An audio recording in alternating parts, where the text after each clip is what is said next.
ప్రమోషన్స్కి కిషోర్ని చాలాసార్లు పిలిచేవాడిని.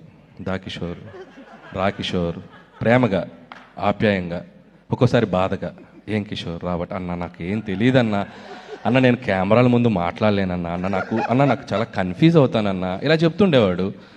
సరే ఇది చూస్తే అసలు ఈ సినిమా మొదలైన దగ్గర నుంచి విష్ణుతో పాటు ఏదో అసలు తను ప్రొడ్యూస్ చేసినట్టు, తను డబ్బులు పెట్టినట్టు మొత్తం తన మీద భుజాల మీద వేసుకొని ప్రమోట్ చేశాడు. అంటే ఏం చేశారు మీరు? ఎక్స్ట్రా రెమ్యునరేషన్ ఇచ్చారా?